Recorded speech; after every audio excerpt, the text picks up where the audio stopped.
Todd Young Online presents Young Tales. Tales for the young and the young at heart. Today's story: Bulfinch's mythology, King Arthur and his knights. The story of Sir Palamedes.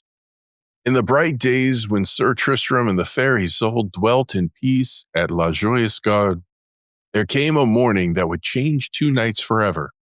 For it was the day when pride gave way to grace, and battle turned to brotherhood.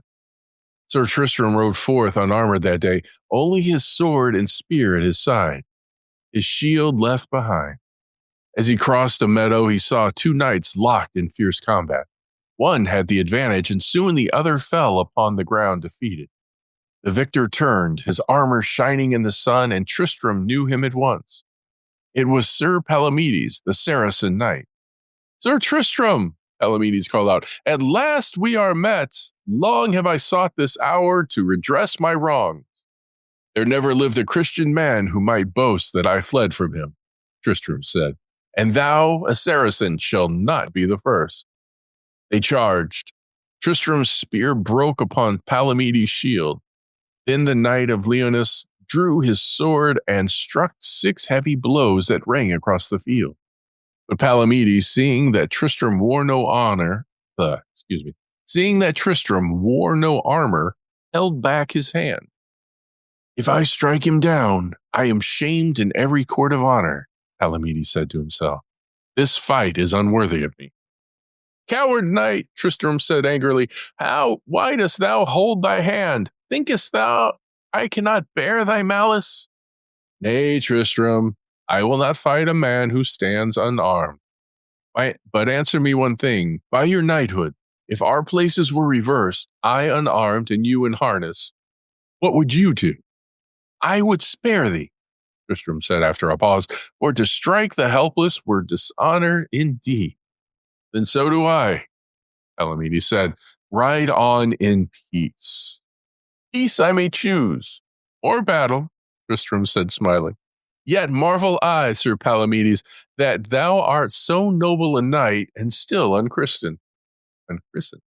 That I may not yet be," Palamedes said, "for I have a vow to fulfill, one battle yet to fight. When that is done, I will gladly be baptized." "Then take up thy sword again, for I shall help thee fulfill that vow this day," Tristram said. Nearby lay the fallen knight whom Palamedes had struck down, Sir Galeran, wounded but alive. Tristram went to him and said, "Sir, I pray you, lend me your honor. I pray you, lend me your armor, for I must do battle for your sake." Galeran agreed, and though weak from his wounds, helped Tristram don his gear. Then the two knights, once rivals, now equals, spurred their horses and met in a clash like thunder. For 2 hours they fought, the grass stained red beneath them.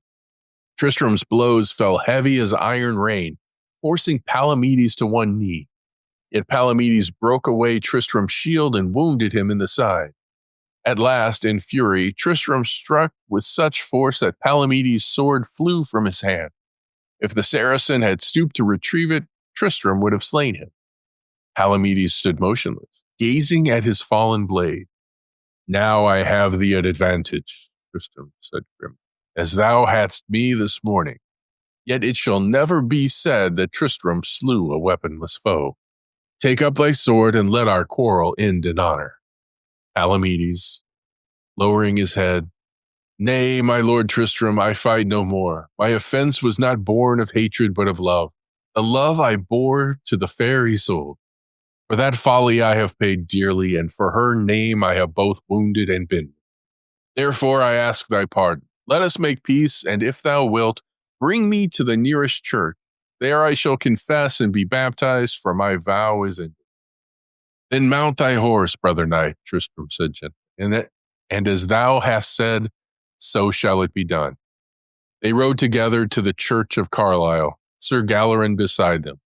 The bishop came forth to greet them and commanded a great vessel to be filled with holy water. Sir Palamedes knelt before the altar, laid down his shield, and bowed his proud head. The bishop blessed him, saying, "Dost thou renounce the darkness and embrace the light of Christ?" With all my heart and soul I do, said Sir Palamedes. Then the water fell upon his brow, and he rose as Sir Palamedes the Christian, the last and truest of Arthur's knights to be reborn in faith. Sir Tristram and Sir Galleron stood as his godfathers rejoicing.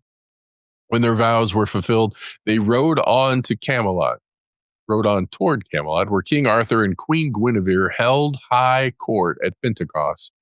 Word of Palamedes' baptism spread quickly, and when he entered the hall, all rose to greet him.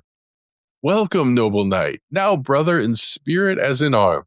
Truly hath God added another jewel to the crown of Camelot. Guinevere smiled, and may peace dwell forever between you and Sir Tristram.